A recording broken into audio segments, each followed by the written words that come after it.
안녕하세요. 오늘은 꿈 이야기를 좀 해볼까 합니다. 여러분들은 꿈을 자주 꾸십니까?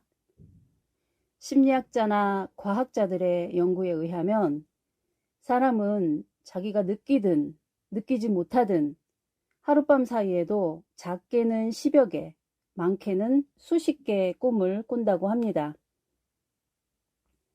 그 중에는 아예 기억에 없는 것도 있지만 어떤 것은 우리의 기억에 생생해서 마치 생시처럼 느껴지게 하는 것들도 있죠.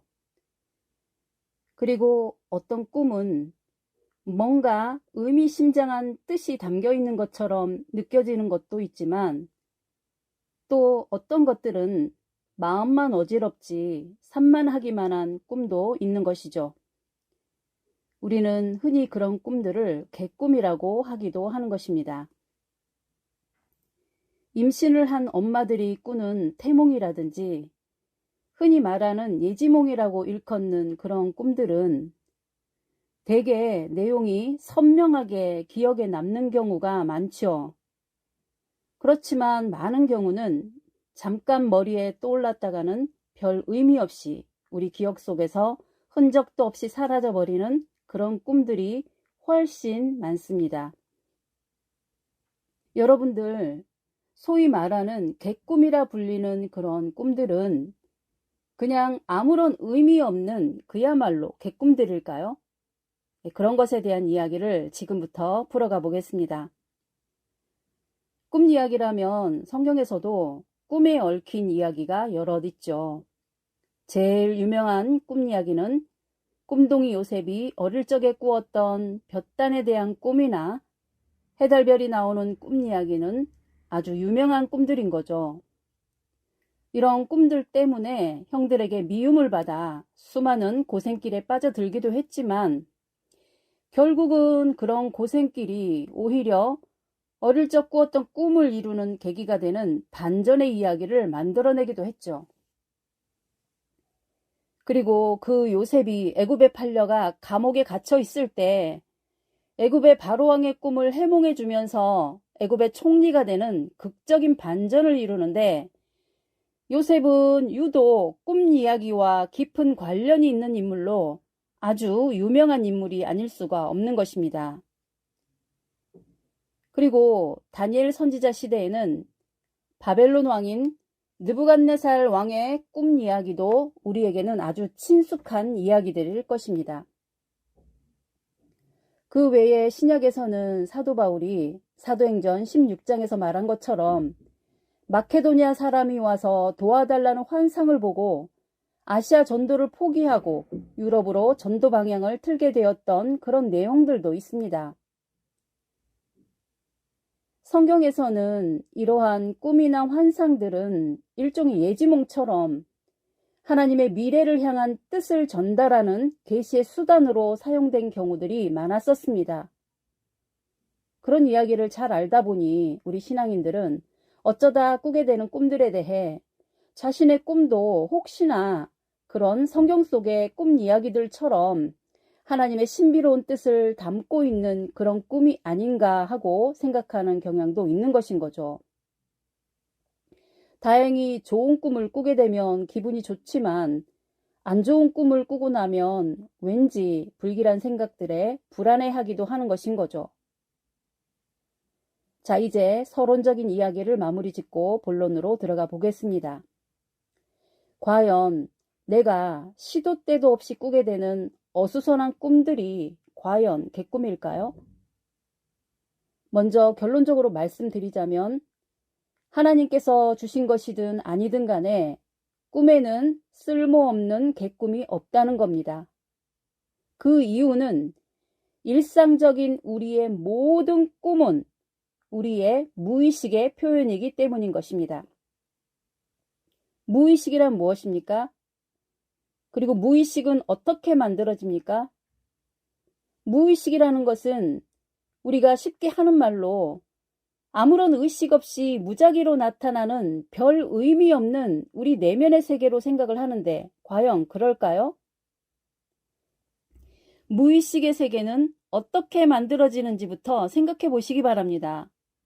무의식의 세계는 그냥 저절로 나도 모르게 만들어지는 줄로 사람들은 생각하기 쉬운데 그런 것이 아니라 평소에 자기들이 생각하고 추구하던 모든 생각과 행동들이 자신의 무의식 세계에 고스란히 그대로 저장이 되어지는 것인 겁니다.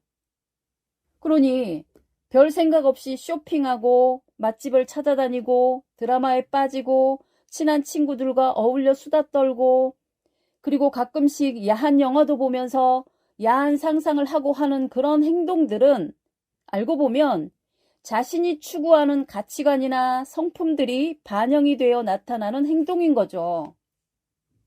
그러니 그런 행동들을 별 생각 없이 반복하는 중에 그런 의식들이 자신의 무의식 세계에 쌓여지고 그런 무의식이 나도 모르는 사이에 꿈이라는 매개체를 통해 나타나게 된다는 것인 거죠. 깨어있는 일상생활 속에서는 남들이 보면 창피한 것들이 많으니까 감추고 안 그런 척하고 살면서 억눌렸던 것이 꿈속에서는 방비할 틈도 없이 발산되는 것인 거라는 거죠. 다시 말하자면 우리가 흔히 개꿈이라고 불리는 그런 꿈들은 사실은 개꿈이 아니라 자신의 무의식 세계를 비춰주는 거울이라는 것입니다. 이런 원리를 제일 먼저 과학적으로 밝히려고 시도한 사람은 우리가 잘 아는 프로이드라는 학자이지만 굳이 그런 학자들을 들추지 않아도 자신의 꿈을 스스로 잘 분석해보면 틀림없이 자신의 정신세계의 어떤 부분을 반영하고 있는 것들이라는 것을 본인은 느낄 수가 있는 것이라는 겁니다. 쉽게 결론적인 말로 다시 표현을 하자면 내가 정신없는 산만한 꿈을 자주 꾸고 있다면 그런 사람은 틀림없이 자신의 생활이 구심점이 없이 산만한 생활을 하고 있다는 것을 보여주는 것이라는 거죠. 그렇다면 우리가 말하는 그런 개꿈들은 알고 보면 자신의 무절제하고 방향성이 없는 자기의 생활 태도를 깨우쳐주기 위한 내 영혼이 신호를 주는 일종의 예지몽이라고도 할 수 있는 것이라는 겁니다. 그러니 개꿈이라는 것은 애시당초 있을 수가 없는 것이라는 겁니다. 조금 다르게 표현하자면 무절제하고 무가치한 삶을 살아가는 것에 숨막히는 고통을 느끼며 자신을 좀 살려달라고 지금 같은 삶의 방향에서 좀 돌이켜서 진지하고 가치 있는 삶을 살아달라고 부탁하는 내 영혼이 보내는 신호이고 계시몽이라는 것입니다.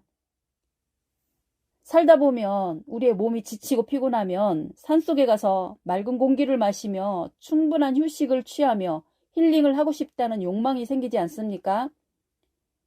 우리의 육체나 정신의 관계에서는 그런 육체적 정신적인 한계를 느끼며 우리 스스로를 힐링하도록 유도하는 전달 체계가 있지만 우리의 영혼 세계는 그런 소통 경로가 없는 거죠.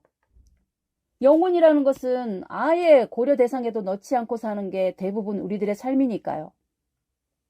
또 설령 소통 경로가 있다 하더라도 우리가 너무나 육체 감각에만 집중해서 살다 보니 그런 영혼의 욕구를 느낄 틈이 없이 영혼의 욕구를 무시하고 악셀에다를 밟는 생활을 하고 있기 때문에 꿈이라는 매개체를 통해 영혼이 가지는 갈망을 표현해주고 있는 거라는 겁니다. 우리가 흔히들 그러지 않습니까? 연세 드신 분들이 회고담을 이야기할 때 우리가 젊었을 때는 일에 미쳐 살다가 정작 중요한 것들을 놓치고 살았노라고 말입니다.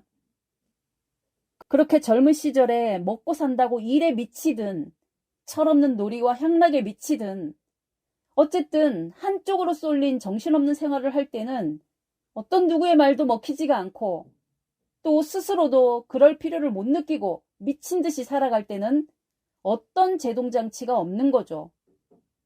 그런 때 작동되는 우리의 생체 리듬에서 나타내는 마지막 제동장치가 곧 꿈인 것입니다. 곧 내 영혼의 아우성이라고나 할까요? 여러분들 어떻습니까? 여러분은 시도 때도 없이 개꿈을 꾸느라 밤잠을 설치십니까? 그것은 여러분들의 영혼이 자기의 주인인 여러분에게 정신 좀 똑바로 차리고 당신의 영혼도 안식할 수 있는 삶의 방향 수정을 좀 해달라는 질책이라는 것입니다.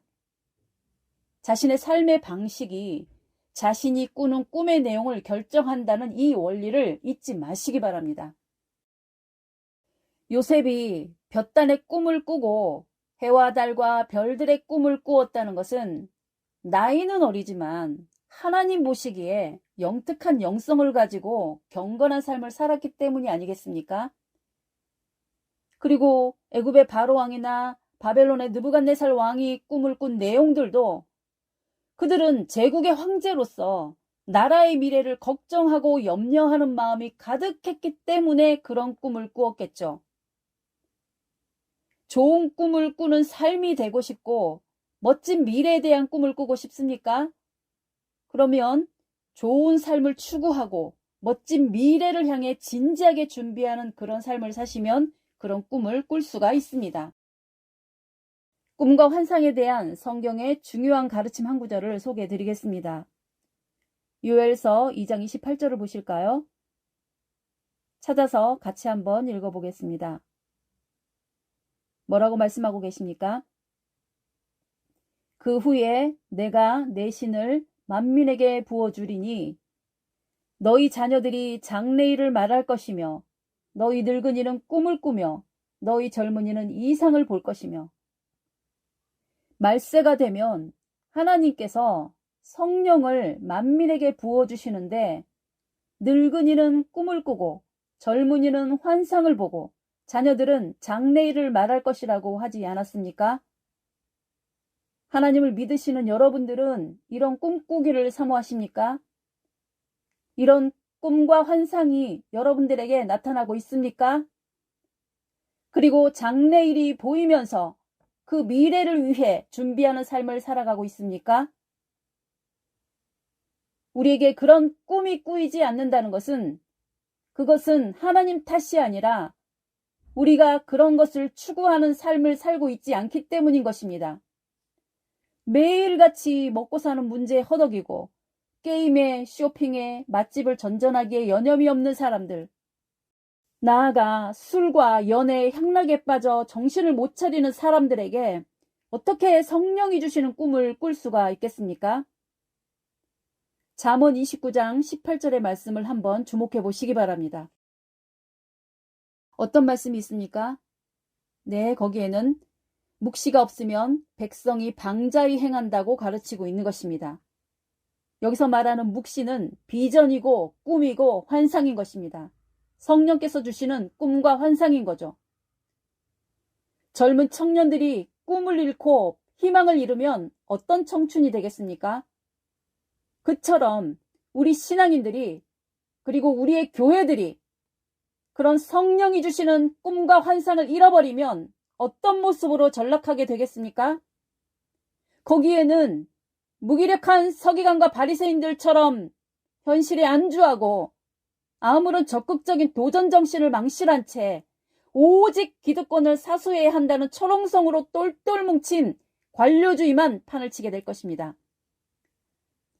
성령이 주시는 비전과 꿈을 잃어버린 서구의 교회들처럼 오늘 우리 한국 교회도 점점 그런 무기력한 교회로 전락되고 있는 현실이 보이지 않습니까?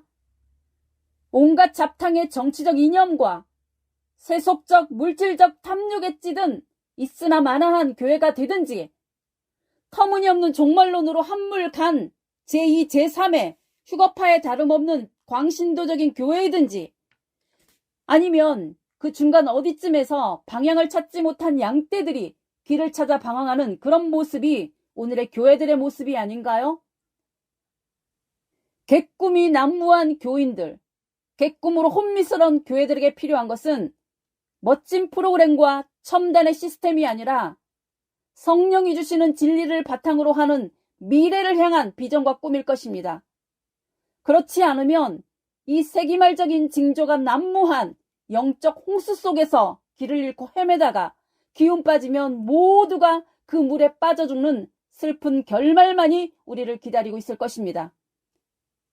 성령이 주시는 꿈과 비전을 받으시려면 성령께서 거니시는 진리의 말씀 속에서 깨어 근신하는 신령과 진정의 거룩한 열정이 필요합니다. 물질 만능주의, 극단적인 개인주의, 그리고 게으름과 나태한 향락주의, 편리주의에 찌든 오늘날의 세태에 과연 성령께서 찾으시는 거룩한 씨가 있을지 심히 우려가 되는 마음으로 간절하게 이 말씀을 전해드립니다. 감사합니다.